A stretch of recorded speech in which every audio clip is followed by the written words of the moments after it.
7th, 1941, Japan attacked the United States. With this attack, Japan ushered in offensive action across Southeast Asia and the Pacific. It is often said that during this time, Japanese air power was unparalleled, with ace pilots and modern machines flying circles around the Allies. In this 4-part series, returning guest Justin Pike and I will look at the Japanese fighter and bomber tactics, aircraft development, and how Japan adapted in the air domain from early action in China over to Pearl Harbor. We will contextualize the Japanese choices, whether good or bad, to explain the reasons behind the early advantage that they held, but with the benefit of hindsight, we can also talk about the mistakes that were made along the way. Behind the popular stories that you may know lie many lesser known lessons that fans of air power will enjoy listening to. This is part 1 of our 4-part series. In this episode, we will talk about how Japan developed fighter tactics during their early battles in China over to Pearl Harbor, and dispel the myth that all Japanese pilots wanted to do was turn and burn with their adversary. Parts 2 and 4 are linked in the description along with our sources. All remaining episodes are available early for Patreons and channel supporters. You can sign up for these and join our community via the links in the description. A big thank you to Janet, David and Brian for signing up. Right, I think the best way of getting started with this obviously is to remind us that there is the Japanese Navy Air Service and then there's the Army Air Service, right? So I have that divide because everybody always talks about the Zeros and the Bettys, which were the Navy, weren't they? But as we talk sort of about Japanese fighter tactics, let's go first within the smallest sort of formation size that they had, which differs somewhat to what we see, especially in the European theater eventually, as well as then in the Pacific amongst the Allies, and that is the shotai. Now, tell me, Justin, what is the shotai? Yeah, so the shotai's earliest origins were developed straight from the British Vic, perhaps unsurprisingly for people that are more familiar with how particularly the Japanese Navy Air Service developed. There was a lot of British assistance. So a tight 3-plane formation in a V shape. However, in China, both air services discovered that the shotai proved to be too inflexible in its original form.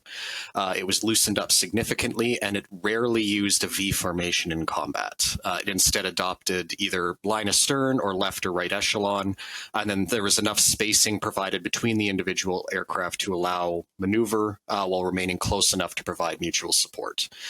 2 to 3 of these shotai were grouped together into a chutai. It's like a 9-plane formation, generally speaking, with each component shotai operating at different altitudes and intervals to prevent the formation from being surprised. Now, on paper, there were complex chutai level maneuvers that could be used once engaged, but the chutai leader, chutai-cho, often lost tactical control of the individual shotai after the initial deployment. Where you see them retain cohesion is usually at the outset of engagements or engagements where they held the initiative for much of it. Like it's actually midway when they were fighting Thatch. That's actually one example. So the Japanese would eventually adopt Schwarm or Finger 4 formations, but that was well into 1943, at least officially. It is important to note that there were exceptions and earlier experimentation before that. Individual units, sometime all the way down to individual like chutai. They would decide, hey, we're going to try out, 2-plane formations or 4-plane formations. I even have a historian friend who I respect greatly who's said he's seen examples of them playing around with it even in the war in China before the war, but this was not systematized.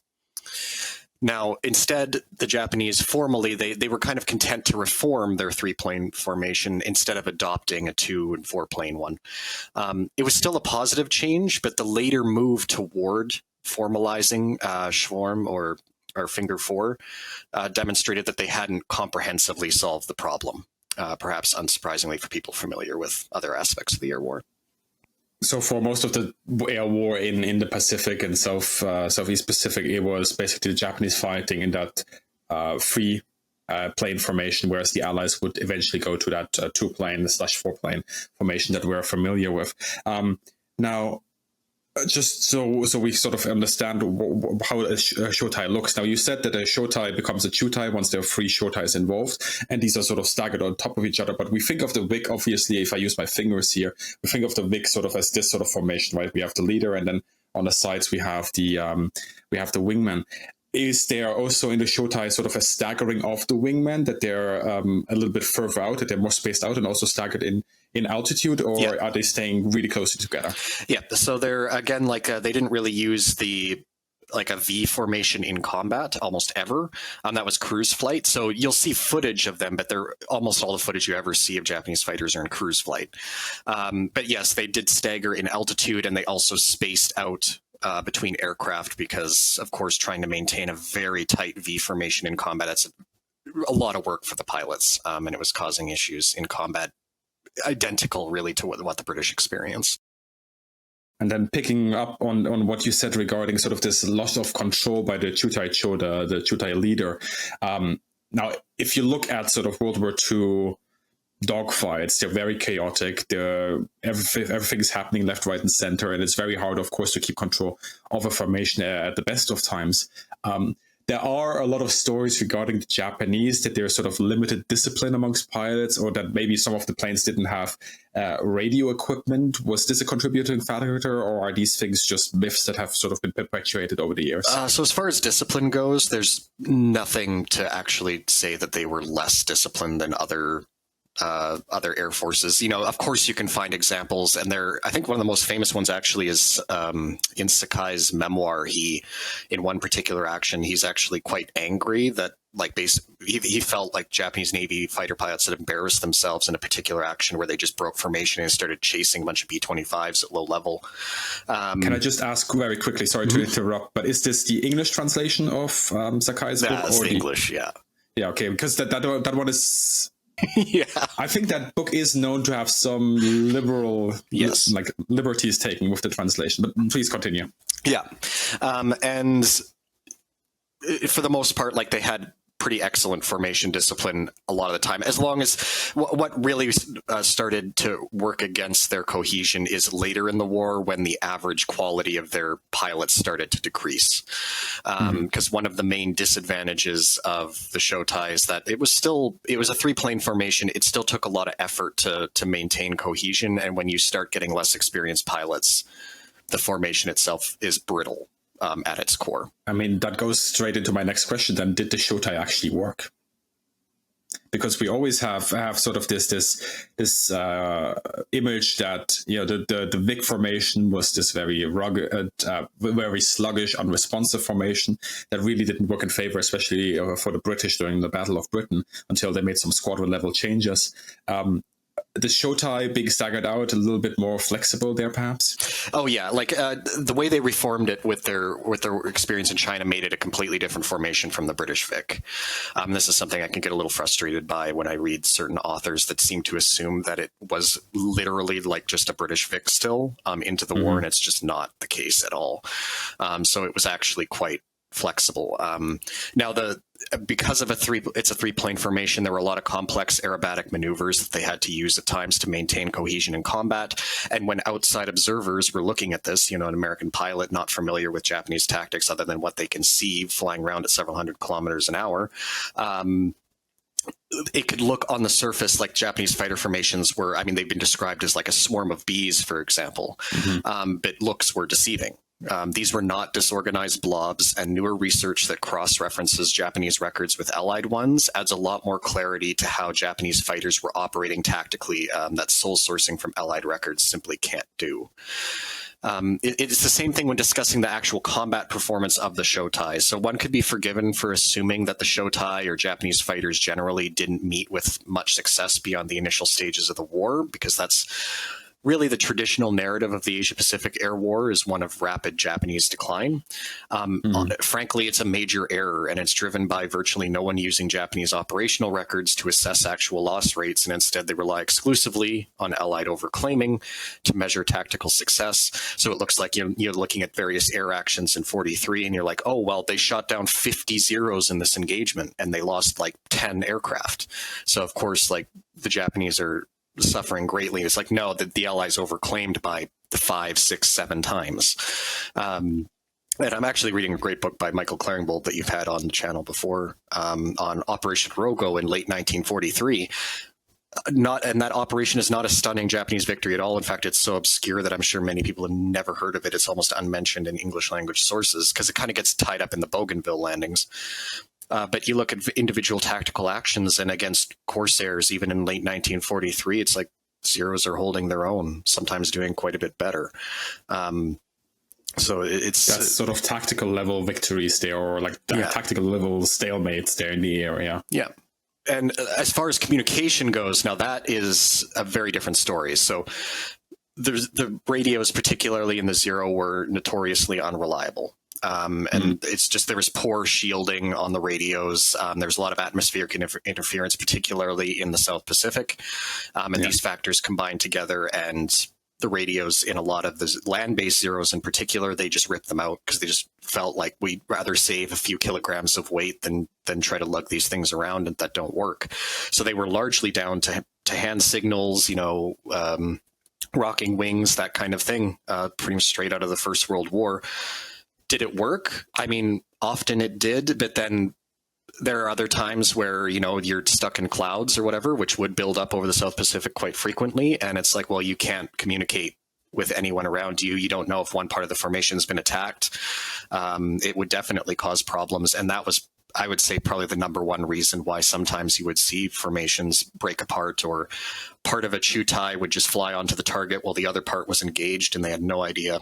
Okay. And it just sounds a little bit from what you've been saying is tactically, the Japanese are able to hold themselves for a fairly long time. But as we've discussed in the past already on certain videos, is that operationally, this is where things really start getting problematic for them by sort of the mid-war period. And if we were to point at previous videos, for example, the air raids on Wewak and Wewak and Hollandia, right, are the ones where the Japanese basically lose their air fleet in the South Pacific twice over in a matter of basically a year.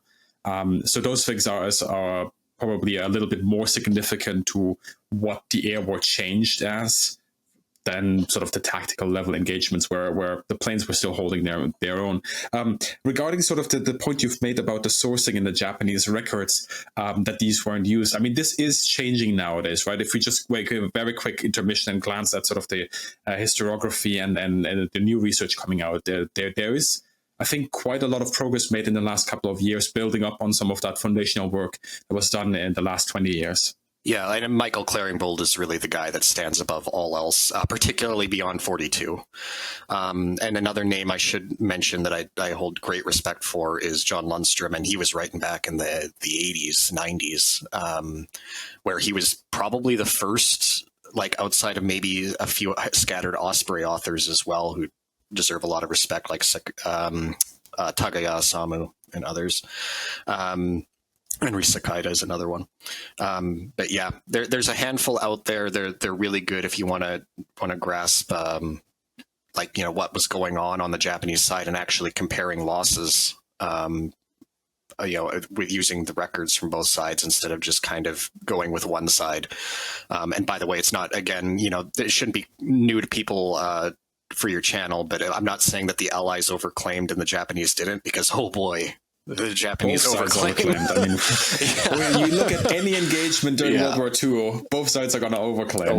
It's just how it is. And for anybody who's interested, we'll provide sources and recommendations in the comments below, and there you can find a good number of books and sources for your reading pleasure. But now moving on a little bit, now we of course think of World War II sort of as this big standoff between the Japanese, mainly the Navy, and of course the US, with that typical comparison being the turn and burn fighting Japanese aircraft that's very light, has a very short turning circle, and then those heavier, more quote-unquote rugged planes of the Allies that are doing the boom and zooming. And that is sort of the visual illustration, sort of the visual that we have of these dogfights. But what were the Navy's tactics actually like? Yeah, and this is something that you can witness the development of Japanese Navy fighter tactics all the way back to the war in China, of course. And the typical characterization of that fighter combat in China was, as you described, close-in dogfights, horizontal maneuvering was the rule. And this is, from my research and that of others, it's frankly incorrect. So hit-and-run tactics were first used against the Japanese not by the Americans, but by Soviet pilots that were fighting in China, and they were seeking to leverage the superior dive characteristics of their I-16s relative to Japanese fighter opposition. This was identified by a U.S. Navy attaché in China in November 1937, so very early on into the war, after he acquired a copy of, get this, a Soviet directive telling their pilots not to turn fight the Japanese. And of course, this is very similar to what would later happen in the Asia Pacific War with the Western Allies. And then, sort of, as we then look at this directive, of course, how do Japanese Navy pilots sort of move away from perhaps this sort of turn fighting that's very much sort of 1930s still? I mean, we've got to consider that this is just coming out of the biplane era as well. In many ways, we're still using biplanes, with the I-16 being one of the first monoplane fighters out there. How are they shifting away from that? Yeah, and they start to shift away from turn fighting as their preferred method quite early on. So there's examples I found from January 38. I'm sure there's probably ones earlier than that, where A5Ms, so this is like the predecessor to the Zero. It's even more maneuverable than the Zero is. They would dive in from above, engage the target, use their airspeed gained in the dive to zoom out ahead, and then they would rapidly climb back up to altitude. And, in 1941, American intelligence report, they summarized Japanese fighter tactics, and they did it so well that I'm just going to read the quote, probably put it up on screen as well. So, quote, Chinese pilots report that the Japanese will not engage in a turning duel, but like to make a diving attack and then a steep climb. The Chinese Russian-designed planes cannot follow in a climb, and if they fall off, or when the Japanese otherwise gets a good altitude advantage, he kicks his plane over and dives again on the Chinese planes, which may be nearly stalled. The Chinese find the enemy's zooming tactics hard to neutralize, end quote. Now, this would continue into the Asia-Pacific War, of course. So John Lundstrom, perhaps unsurprisingly, is still one of the only historians to have emphasized this in his excellent work on Japanese and American naval air combat in 1941-42. He notes that Japanese Navy fighter pilots were trained in and relied upon a set of tactics that were very similar to those in the U.S. Navy. So hit-run tactics, deflection shooting, and teamwork. Probably the most common mistake that John Lundstrom identifies when he was going through all of these combat reports was not Zero pilots just turn fighting everyone they could find, but to pull into their zoom climbs too quickly after hit-and-run firing passes, and that would give Allied pilots a brief window to fire on the Zero as they were climbing up and out of range. Now, Japanese Navy fighter pilots, they were taught only to engage when tactical conditions were favorable, such as having an altitude advantage. You're like, well, no, duh. And the reason why I'm emphasizing this stuff is because for a long time, for a lot of the historiography, it was insinuated that the Japanese were somehow not doing this kind of thing, which is just flatly incorrect. I mean, they were fighting for years in China, and they learned the hard way, like many other air forces did, that the days of just turn fighting everything you find and not trying to leverage any kind of advantage you can get is not the path to success. And I guess one last thing I'll mention that's directly related to my main research area, which is U.S. intelligence assessments of Japanese air power and naval power in the interwar years, is that the accurate reporting of Japanese fighter tactics in China led to confusion about the flight characteristics of the Zero, because there was an assumption that developed that since Japanese Navy pilots were not opting to turn fight in their Zeros, that the Zero itself lacked maneuverability. And you can see this in a variety of reports for the U.S. Army Air Corps and in the U.S. Navy as well. It actually makes it into the manual, that the aircraft identification manual right before the war, that the Zero lacks maneuverability, and obviously it's wrong, but without the benefit of hindsight, you can recognize that, like, when they're observing all these Japanese pilots and they're using energy fighting vertical maneuvers, they don't want to turn. It's a reasonable assumption to make that, well, it's because their aircraft can't turn.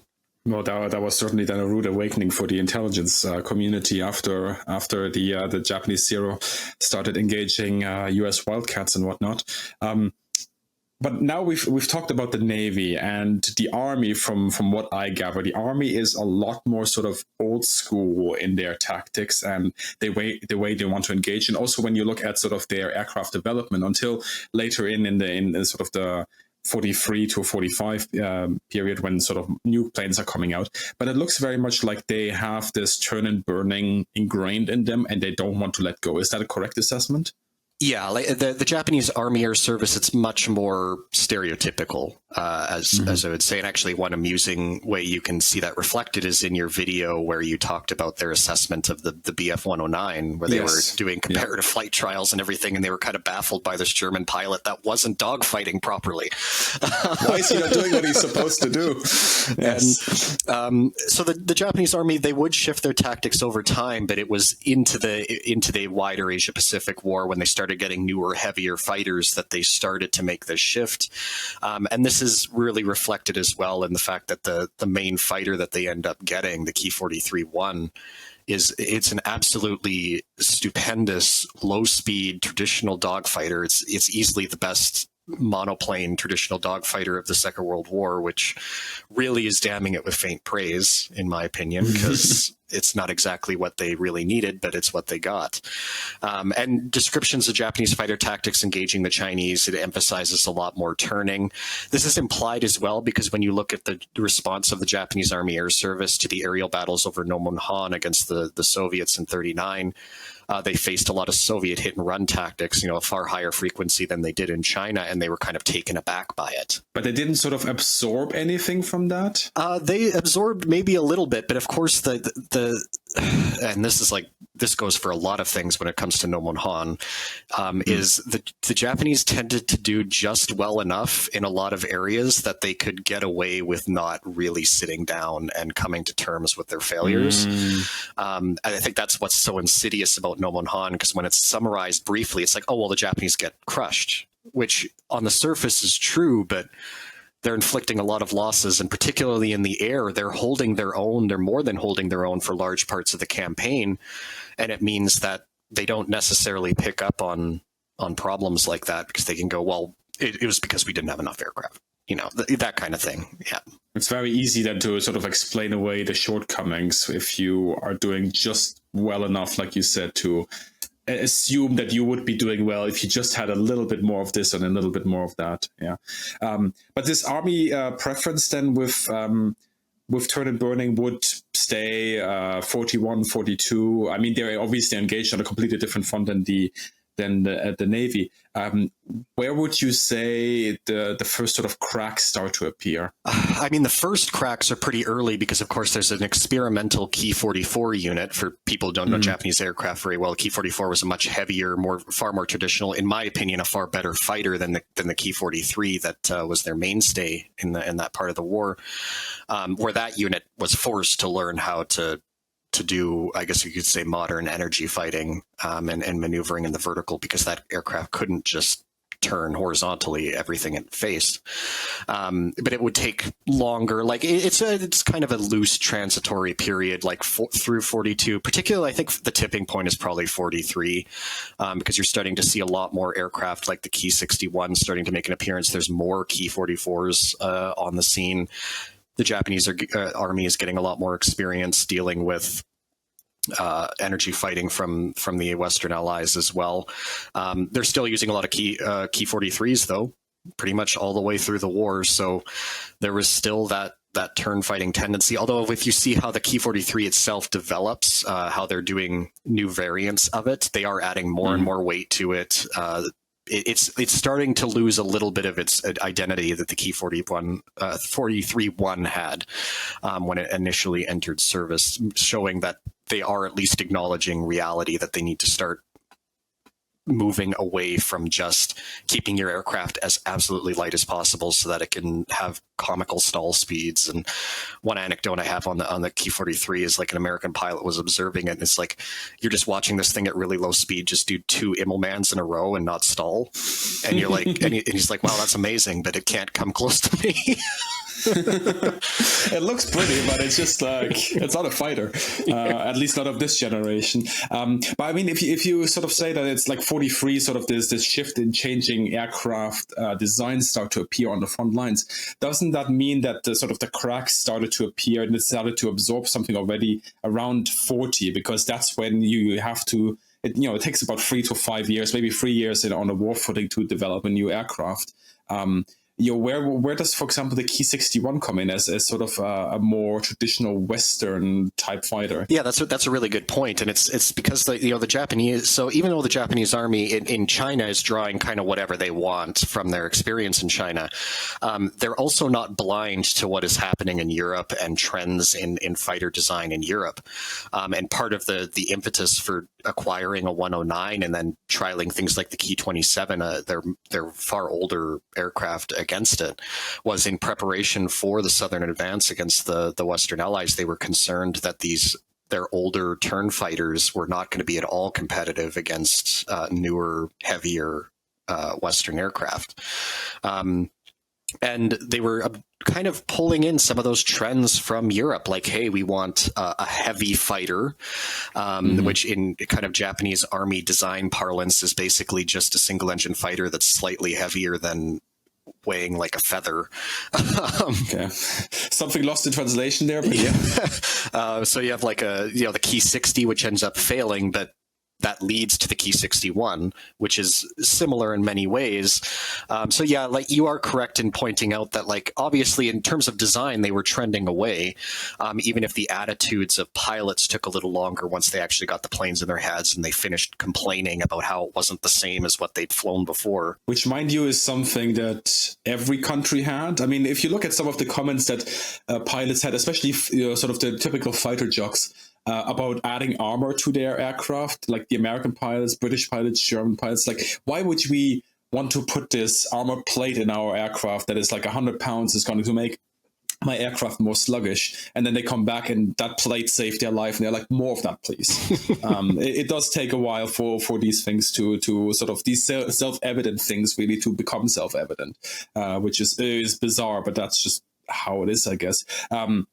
Now, because we've talked about the Ki-61, and I know there's sort of this take that this is just a flat-out copy of what the Germans had, the British had, and so on. And I did say early on, probably, and not the best way of actually saying this, a Western-type fighter. There's no such a thing as a Western-type fighter, but the Ki-61 to just have a brief history. Maybe we can expand on that in a follow-up video.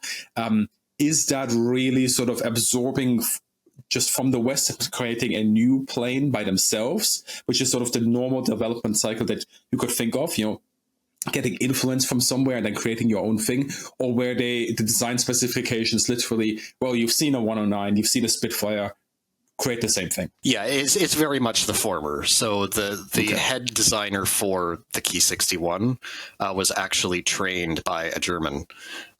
So when he was given the Ki-61 had a licensed produced version of the DB601 engine. And he's like, he was trained by a German guy, and he's like, hey, well, I'll design a plane. And then when he designs the plane, it ends up looking European, even though he wasn't copying anything. He was just designing a plane around a German engine in origin that with particular flight characteristics, and you get a plane that probably, if you were going to like finger any particular aesthetic, it's probably closest to like an Italian fighter. Yeah, MC202 or something like that. Yeah, like it's in that kind of area. Again, not a copy, but just, it's just interesting seeing how smart people around the world, confronted with similar problems, you give them a similar set of tools and they'll come up with planes that look broadly similar. I mean, that's definitely something we can look into a bit more in the future, especially as Japanese aviation is always derided as being sort of a carbon copy of Western aviation. But yeah, if anybody in the comments now, if anybody of the viewers wants to post a comment, have some questions, maybe even push back on things, always happy to look at those things, and Justin is as well. Please also cite your sources if you have them handy. Big thank you here to the patrons and the channel members for making this sort of content possible. And Justin, thank you for your time as well and the insights you've provided. And I hope that we can have a few more episodes in this series about Japanese aviation tactics and development. We hope that you enjoyed this episode, and if you want to get a hold of all remaining episodes early, support us via Patreon or channel memberships. You can sign up for these and join our community via the links in the description.